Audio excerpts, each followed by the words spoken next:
How's it going, my truant people? DrSlaking, the Slacking Doctor, back on the UCC channel. It feels super weird saying that. This is actually my first time recording post-com, for the UCC channel, although at this point I should hopefully have uploaded 2 post-com battles to the channel already. I'm just recording this one because it's the most recent one, so I'm doing it first because it's fresh in my memory.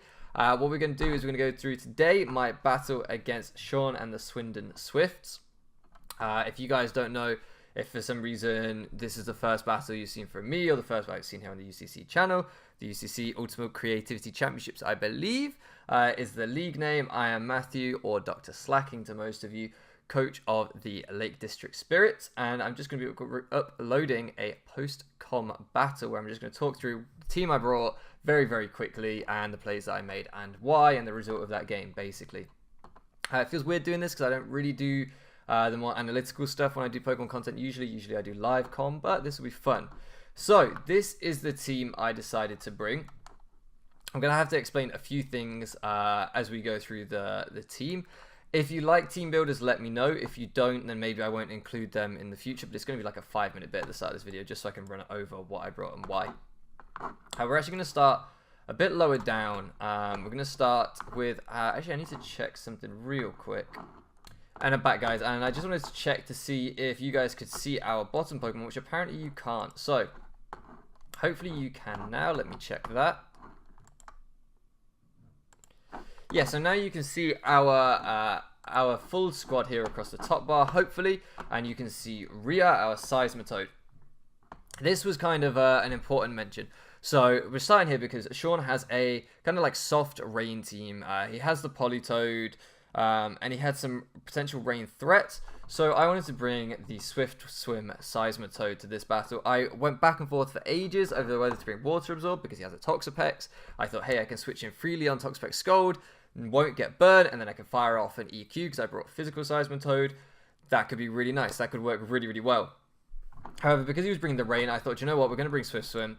I had enough speed investment to outspeed, I want to say Landorus, which I thought he had. He made some trades. I'll get into that shortly, but I thought he had Landorus. I think that was enough to outspeed normal Landorus, not Scarf or anything, of course, but I think that was enough to outspeed that. With then just max attack, adamant, and the rest in HP, just to give me some bulk, which is always nice. We had EQ to try and take care of the Toxapex, Lantern, and maybe something else that I can't. Oh, and it also hit the Chansey that he has pretty nicely, and the Mega Scizor that he has pretty nicely. They were some of the mons that I was bringing EQ for. Ice Punch was on there to hit the Landorus and to hit the Cradilly, which he has. Drain Punch was if I could lock myself in against the Chansey with Drain Punch, that would be very nice, just eating back all that HP from Chansey and doing the same amount of damage as EQ anyway, roughly. I think Drain Punch did like 1% more or something on a max roll. And then Knockoff was just because if I didn't know what I thought he was going to switch into, maybe take the Eviolite or the Eviolite, however you want to say it, off the Chansey or something else. It was just there as a kind of fourth move to... I just think that Knockoff's one of the best moves in the game, to be honest, if you don't know what else to run. Take their items, kind of ruin their game plan a little bit, so I like that. So that was very much brought as a rain counter, which will become important. Then we have Count Dragula, Hydreigon. Also going to become important, we have basically a fairly fast, although not super fast, Hydreigon. I can't remember what this was trying to outspeed exactly either. Maybe max speed Jolly Mega Scizor, maybe? Can't remember off the top of my head, but not absolute max speed on this because his draft is fairly slow outside of rain and boosting items, so I felt like we were okay running that speed with a little bit of HP investment and the rest in special attack. Draco Plate to power up the Draco Meteors. The reason being, I didn't believe he had a fairy type on his draft, so Draco Meteor seemed absolutely spammable. I was just like, okay, I bring in Count Dragula, I hit Draco Meteor, something takes massive damage, and then I switch out again on U-turn, and I do it again, and I do it again. I just keep pivoting in and out, spamming Draco Meteor. He has no switch-ins to that beautiful Flamethrower's coverage for the Mega Scizor. One of the key things for me here, Rhea didn't showcase it as much, but Earthquake, I think, was a 2-hit KO. I wanted to make sure that Mega Scizor was absolutely pressured at all times. Mega Scizor could not come in and defog freely. It was just constantly being under threat. That's what I wanted to make sure at all times. So that's why that thing has Flamethrower, U-turn to pivot out, and then defog just in case I needed it. This is kind of a weird build, I guess, this Hydreigon, but it just had to do a very specific job. Then we brought Rose the Ferrothorn. This was to run things like the Chansey down. It can Toxic Storm me out. It was just there to sit there. It could switch into physical hits with its Iron Barbs. It has Leech Seed and Leftovers, so we're getting lots of juicy recovery, especially up against that Chansey. Set up Stealth Rocks, Protect just to get extra recovery against things, and knock off, take off the Eviolite if we can, if he has it. Rose again. Not here to do anything fancy, just to be a wall. These specific defense and special defense investments are to live certain things. Off the top of my head, I don't remember what they were anymore. I should really note those down for the future. But yeah, it had the right amount of defense to live certain hits from certain things. Now on to Benedict, the Blissey. Very, very fat mon. But as you can see, there's still 40 special attack there. If I remember right, we have 40 special attack because... I believe, and I might be mistaken, but I believe we have 40 special attack because if Scizor comes in unmega evolved against us, which was a possibility, he could come in, and I think Scizor gets superpower, so you might just want to switch in, hit us with a big superpower, switch out. Flamethrower, O-code, Scizor plus Rock. So if he switched in on Rocks, unmega'd, we took him out with the Flamethrower. And if he did Mega Evolve, I believe he had to switch into Rocks twice, and then we took him out with one Flamethrower as well. So that's why we have 40 special attack there, just to make sure that that Mega Scizor cannot come in and think it's a free switch in on us. We will take it out. And I figured that it was fairly likely, you know, we could see Mega Scizor come in on a hit, or regular Scizor coming on a hit, Mega Evolve, switch out, U-turn out, come back in on Rocks again. I figured it wouldn't be impossible to get 2 Rocks things up on it, and then hit it with a Flamethrower. So that's why I was okay with that being the case. Toxic there just to run some things down, soft boiled as well, things like the Chansey, just keep wearing it. You know, if we get caught one-on-one at the end, we can try and do that. It's just generally there to be obnoxious. And Stealth Rock because hazards are always nice. And then the reason that I've left these two to last is because these were like my my win condition in a lot of ways, I thought, going into this. My plan was where everything down to a certain point, I had a very strong game plan, where everything down to a certain point, then get a Quiver Dance off with my Venomoth. We have the Focus Sash there to keep us alive, and just baton pass that into Sparky. Sparky at +1 special attack basically handled his whole team bar 1 or 2 things. I might even have it open here on my laptop. Nope, my laptop's dead, so I can't do that. But basically, I had a sheet with everything on his team, how much Sparky could do to it with its moveset at +1 in the sets I thought he would bring. So, you know, things like Lantern, for example. I needed to get about 60% on Lantern prior to it coming in if it was going to be like a max per def Assault Vest set. Things like Mega Scizor, I knew I could take that out with a Flamethrower. Landorus, I knew a HP Ice would take care of that. So there were things that I knew, okay, I don't need to get anything on that. He has a Dragonite. I needed to break Multiscale, and then I could Oko it. It was just these things of like, okay, what do I need to be able to do to get Manectric to sweep? Sleep Powder's just there because it was useful to be able to put things to sleep, essentially. Maybe get an extra Quiver Dance off. And Energy Ball was there really for coverage. I think I wanted to hit the Toxapex, the Landorus, the Lantern, and then with Tinted Lens, I still hit Cradilly reasonably well. In fact, no, Cradilly doesn't even resist anyway. So, yeah, it was just basically to get neutral damage on a lot of things without focusing down any one specific thing. And then the Sparky set here, our Mega Manectric, we brought Thunder because the Rain, 100% accurate Thunders, beautiful. Flamethrower, just in case, you know, the Rain wasn't up, we can definitely take out Mega Scizor with a Flamethrower for this thing, especially at +1. Hidden Power Ice and Signal Beam. Now, it's very, very rare that I bring a Mega Manectric or any Electric Mon, really, without Volt Switch. You guys, if you've followed me for a while, know I love U-Turn and Volt Switch Mons. However, this thing, I didn't want it to be in the battle early. I didn't want it to be involved. I wanted it to sit on the bench until the time was right, and then I wanted to come in and sweep the field.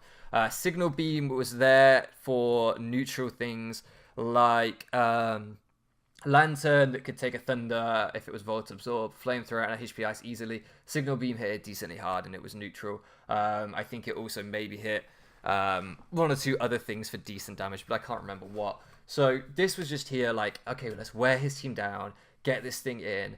Chansey was obviously a huge problem. This doesn't have much physical attack. I was never going to hit Chansey very hard, so I needed to make sure that thing was worn down a lot. But I had a game plan. I knew what I wanted to do. The speed here, again, I think is enough to outspeed Landorus. which allowed me to run Modest and quite a lot of HP, because at the top end of his draft, I think he has like Kingdra or something Swift Swim, which gets very fast, but I couldn't outspeed that anyway. It was that kind of situation where his top fast mons you can't outspeed anyway, and everything else isn't that quick. So if you have fast mons, it means you can run Modest, which is really, really nice. From memory anyway. So that's kind of my team. That's what I built. And I will see you guys in just a second in the battle. And here we are in the battle, guys, and hopefully you can see down below me now our beautiful Lake District Spirits logo. I had to switch some scenes in OBS and get some stuff fixed. I will sort that out for the next one, hopefully, so that we have a smoother transition there. But here we are in the battle against my man Sean, who is called the Blind Messiah for some reason on here. Fine by me. I don't think he's a messiah. I think he's a very naughty boy, but who knows? Who knows? And this is a team that he decided to bring.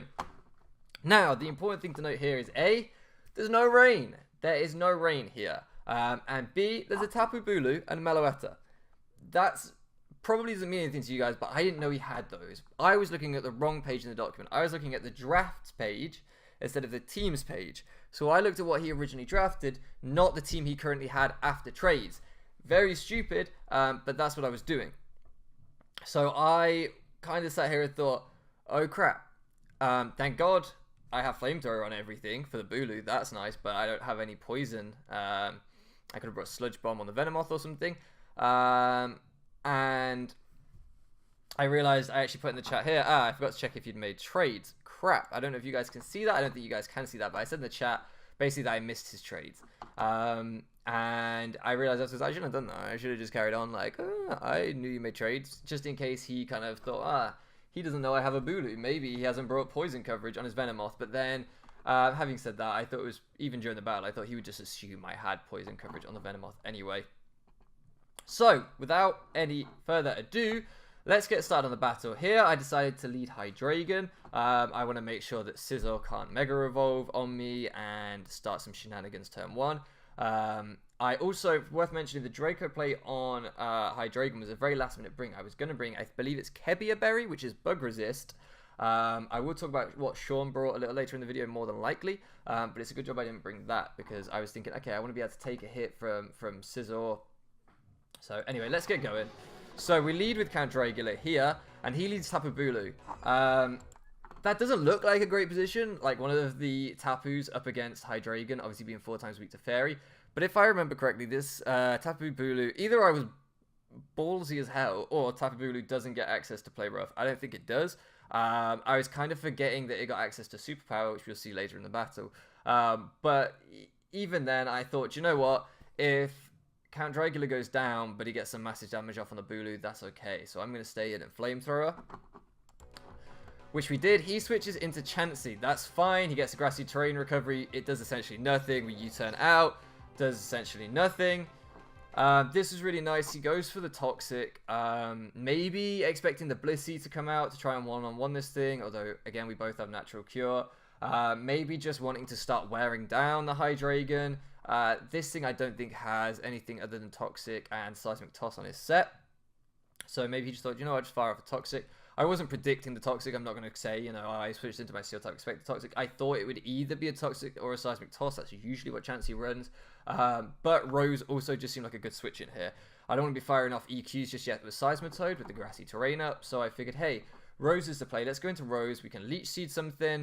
If the Bulu comes out, then he's very, very brave because Gyro Ball is going to do a ton of damage. So we don't have Gyro Ball, by the way, but it would be a brave switch in if he went for that. So we go Rose. The Bulu does come in. We click Rocks, so we get our Rocks up. He fires off a really big superpower there. And I was kind of taken aback by that damage. I was like, oh my god, that hit really hard. Like, I realized at this point it's offensive Bulu. I was like, okay, he's obviously like going to be like max attack at least. And as I was trying to figure out exactly what set he was bringing, you're going to see some crucial information in just a second. But we get a bit of chip with our Rocky Helmet, which is always very, very nice. We get our Rocks up, which I think are important. I was looking at his team and I was like, okay, so his real main defogger is obviously the Mega Scizor. We know that we pressure that. That was our whole game plan here, was to pressure that. So it's okay. It's okay. I feel like Rocks will probably stick around. And We click knock off here to see what item he has, and he had a choice band, so that's why that superpower did so much damage, was because of that choice band.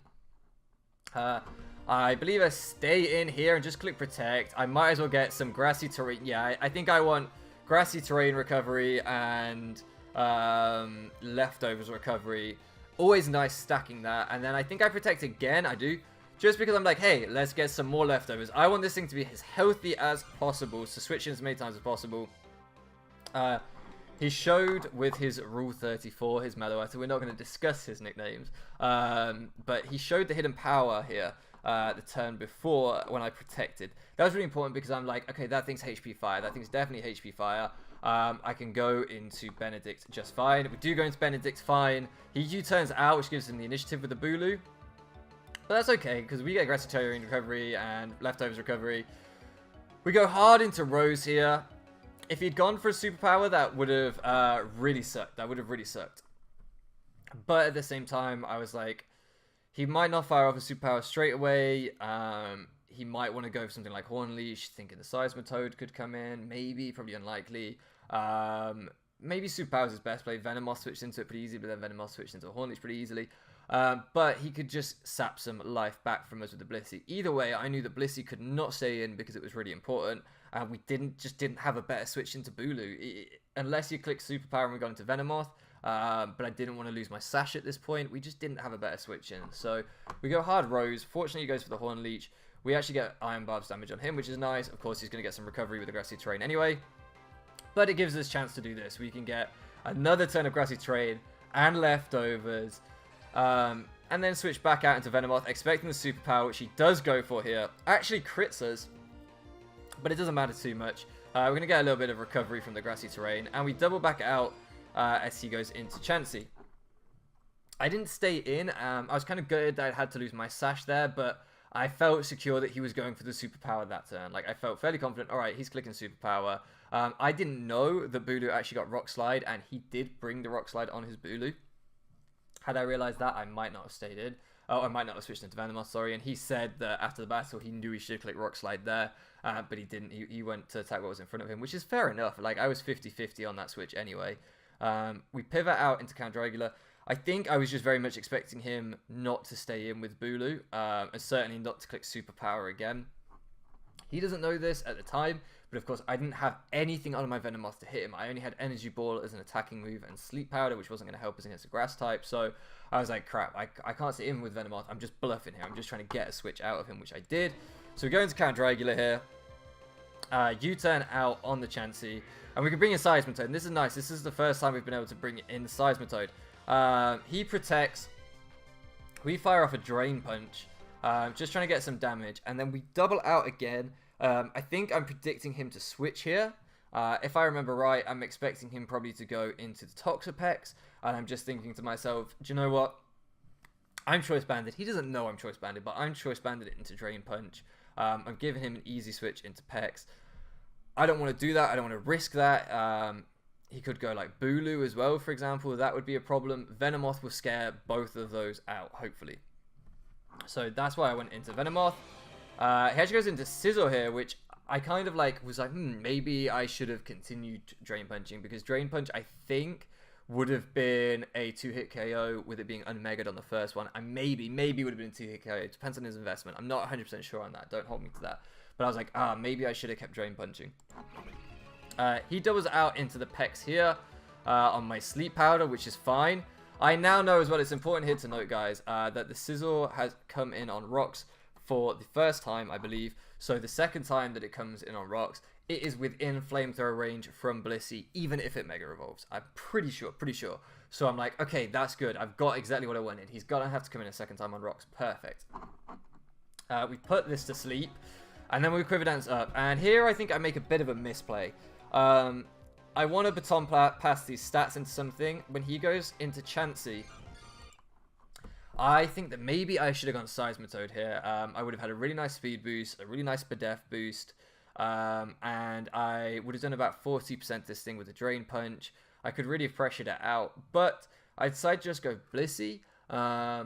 I know I'll outspeed this thing. I know that I'm bulky, not that he's going to hit me with anything. But it means, I guess, I can just sit around and toxic this thing. I feel like it was a little bit of a waste of the baton pass. But at the same time, I was trying to play patient. I was trying not to rush anything. I just wanted to keep wearing him down. So I go Blissey. I throw off my toxic. He throws off a wish. We flamethrower just to make sure that he can't go into sizzle. He fires off his toxic, gets his wish back. And suddenly we're in a situation where, okay, we have two fat pink things just trying to wear each other down. I have flamethrower again because I am not giving him a free switch into sizzle. No way is he having that. And then I'm like, okay, let's go out. Let's get our natural cure up. Fortunately, he stays asleep again. I think that's his... he was asleep while we quiver danced. He wasn't asleep while we baton passed because he switched. So that's his second turn of sleep. So I'm like, okay, I don't know how many more of these I can abuse. He goes into the sizzle here. As I click Ice Punch and freeze him. That was some hacks. Like, let me not lie, that was some hacks. The reason I clicked Ice Punch was because I kind of expected the Bulu or the Dragonite. I was thinking, okay, he's seen that I'm Drain Punching. And he's seen that, like, I think he was in on the Pex, wasn't he? He was in on the Pex, so he might expect an Earthquake and go Dragonite. That was my main thing. He's either going to go he's going to expect an Earthquake, so he's either going to go Bulu to get the grassy terrain up and eat the Earthquake with the grass resist, or he's going to go Dragonite just to make sure that he doesn't even get touched by the Earthquake. That was my thinking. However, he goes into Sizzle, which again probably would have been a 2-hit KO with Earthquake. I haven't actually discussed this play with him. I'm not sure why he went Sizzle here. Maybe he could have taken more Drain Punches than I realized. I'm not entirely sure on that one. But we get the freeze, which really sucked for him.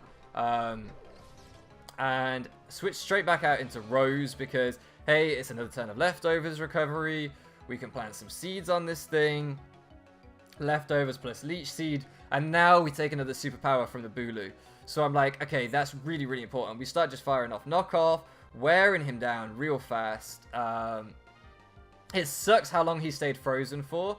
Like, it really sucks. And then on this turn here, I'm expecting him to roost. The way I see it is, if he stays alive, if he thaws out and he manages to roost, then I want to pressure him instantly, and Ferrothorn does not do that. Ferrothorn, I think at this point, is back up at like 100%, I think. So there's no need to stay in for recovery. I'm almost certain he's going to roost. If he doesn't roost, if he either stays frozen or doesn't roost, then he dies anyway to the Leech Seed. So all I've got to do is make sure if he roosts, I pressure him. So I go into Count Dracula here on his roost. I know that I can flamethrower here safely. He goes into the Chansey, and I think I just make a read there. I don't necessarily agree with that read in hindsight. But I click U-turn. Maybe I was just going to go hard Blissey or something. I don't know. I now looking back at it, I'm surprised I didn't just flamethrower and then U-turn the following turn. But I U-turned that turn. I guess I was feeling brave. Go straight out in Seismitoad. Pressure everything again. And we fire off an Earthquake here. The reason we hit EQ there is because I don't really feel like I need the Drain Punch recovery right now. He's seen Drain Punch, so he might want to go into things that can take that. Let's just hit EQ and get as much damage on whatever comes in as we can. I don't think he's going to go Dragonite when I've shown Ice Punch. I don't think that's going to happen, so we just hit EQ. Sure enough, the Pex comes in. We expect either Bulu or Dragonite to come out this time, so we go out into Count Dracula. Indeed, the Bulu comes out. Fire off a Flamethrower. Now, I knew that this wouldn't kill, and I knew he had superpower, but now Bulu is 100% in range of Manectric without a shadow of a doubt. I don't even need to know his investment. He's in range of Manectric. I've got enough chip on that other things can probably take it out slowly and surely. You know, if he comes out, comes back in on rocks, and then takes like an Earthquake from Seismitoad, he probably dies, even with the grassy terrain. So I'm just thinking, okay, like, let's just pressure the Bulu. Let's stop it coming in all the time. Like, I don't want it switching in all the time. So we know we're pressuring him now. We go into Manectric, expecting him to probably switch out, to be honest, but I fire off the Flamethrower anyway just in case. Can't go into Scizor, of course, on that. We can bring in Seismitoad here. He fires off a Wish. We get a little bit of grassy terrain, which is always nice. I don't remember what I locked myself into. I locked myself into Knockoff. He knows at this point, by the way, that we are Choice Banded. He said he realized from the damage we did to his Toxapex that we're Choice Banded. I just hit Knockoff again because I don't know what wants to come in and take a Choice Banded Knockoff. And the answer is nothing, really. Bulu goes down. Meloetta comes in. I don't know why I didn't just fire off another knockoff. I guess I predicted the energy ball. Like, I guess I just thought that might be coming out. I mean, it makes a lot of sense. And I know why, actually, because I figured that, you know, Blissy's a safe switch in. Blissy's safe switch into anything. Psyshock was his hardest move to hit me, so he could hit me on the physical side. If he had been like a Relic Song set on Meloetta and then close combat to me or something, sure, he would have got me. But I was like, okay, if he's special Meloetta, Blissy's a safe switch in whatever he wants to do. That's why I just went hard into this thing, I remember now. I didn't know about Energy Ball, so that was just kind of lucky. His Psyshock does 43%. We Flamethrower again, only doing like 8% to him. Turns out he is AV Meloetta, which is so bulky on the special side. It's ridiculous. That's why we're doing like nothing here. He U-turns out. I probably would have just given him my my Benedict at that point, because I think he would have taken me out with another Psyshock, but I didn't want to hard switch into anything. He goes into the Toxapex here. We get another turn of sleep. I think we're up to 3 or 4 turns of sleep now, so we are starting to ride out our luck a little bit. I don't remember why I make that double. I think I want to pressure out the Toxapex. He doesn't know I'm running Thunder over Thunderbolt, so he's assuming he's dead, essentially. So I think I just make a good double to pressure him. I'm just like, hey, let's get this Pex out. Let's get some more chip on something. Now I remember actually. I want the Dragonite out. That's it. I'm starting to think now I need to get this Dragonite out. I need to lure it. So I think I go to lock myself into EQ again, because I need to break its multi-scale. Scizor at some point could still defog, and that would be a disaster for me. I need to get this thing on rocks so that I can break its multi-scale. Is it multi-scale? Is that what Dragonite has? That is the right one. Yeah, it is multi-scale. And sure enough, he goes hard Dragonite, expecting the Earthquake. That's why I was doing it. We make another switch, so we EQ here into his Protect, baiting out the Dragonite, and then we go hard into Rose. I don't think he's going to be able to hit Rose super hard, but I don't know. His set Dragonite gets so much coverage and so many good moves. I don't know what he's going to be running. I've seen him run Band Dragonite. I've seen him run D-Dance Dragonite. With Rain, he could bring Hurricane Dragonite some weeks, Special Dragonite. He obviously hasn't brought the Rain this week, so I didn't expect that. But I just didn't know what to expect, so we go hard into Rose, and we get off a Leech Seed. And like, okay, he wants to try and D-Dance up on me. That's fine. I have this Leech Seed here. I got Fat Mons. I can Protect on you. I expected him to be a little greedy here and go for another Dragon Dance, because Rose is so fat. So I just fire off a knockoff here. I'm like, okay, let's get whatever item he has gone. Turns out he has a weakness policy, so I'm glad to see that go, although it wouldn't really have mattered. Then he fires off a Dragon Claw, and I realize, okay, he's got no coverage. He's not hitting me for anything. Dragonite's gone here. Dragonite is gone. In fact, we don't even click Protect, sorry. We click another knockoff, just hoping he'd get greedy again, I guess. He can try and side shot me here, but this is doing nothing either. Knockoff does a good amount of damage to his Meloetta. We see the AV there, and we're like, okay, that's why this thing was so fat. We know it has HP Fire, so basically the first knockoff here on the side shot was me expecting him to go Blissey. I'm thinking, I'm going to go back a turn, actually, just so to make it abundantly clear, because I keep thinking you guys can see the chat, which you can't see the chat. So his Dragon Claw here, he takes Iron Barbs damage, knockoff damage, Leech Seed damage, and he goes down. Pharaoh has been immense in this match. And yeah, so he brings it out here, and I'm thinking, okay, he thinks he's going to scare me out. He thinks that, you know, I know he's got HP Fire. We've seen that on the Protect. I'm not scared. Like, I think he's going to read me going into Blissey. He's starting to be on the back foot at this point. I'm like, it doesn't necessarily seem like it, because at this point I'm only like 5-4 up. But everything on his side is really starting to get worn down, and I feel confident. I feel I have the momentum, and I feel like he's going to have to make some plays. He's going to have to really try and open me up by making reads like this. He goes for the Side Shark. I can hit a knockoff.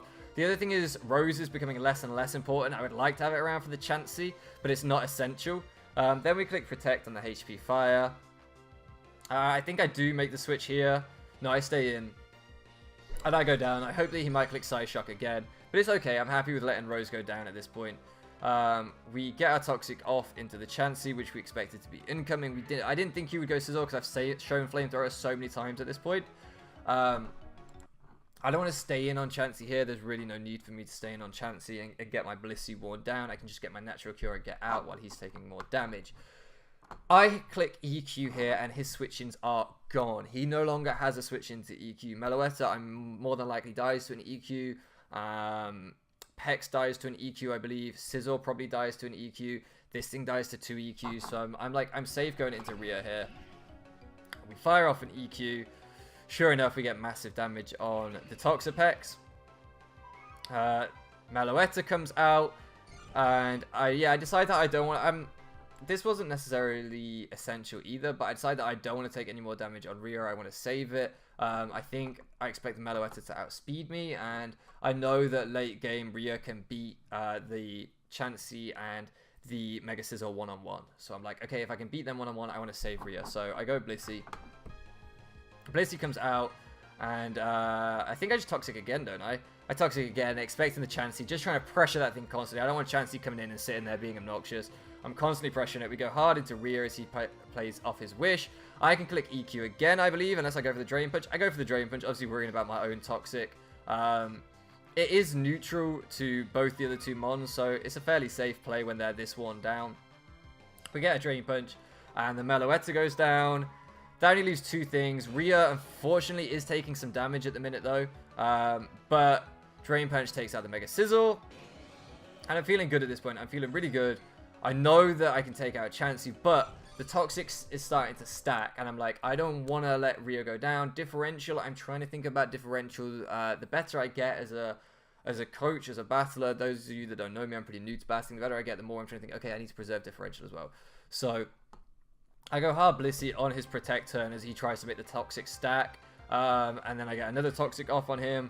And it's basically, we've won here, and there's not a lot he can do, but we just go hard Venomoth on the Toxic so that he can't try and... I didn't know if he had to stall it out with Wishes or something, but I don't think he could have done anyway. But it's just to make sure that no shenanigans were going to happen. We see that how much the Seismic Toss does. We know we can take another one. As he has to fire off a Wish anyway, we can still take another Seismic Toss, so we Quiver Dance again. He goes for the final Seismic Toss.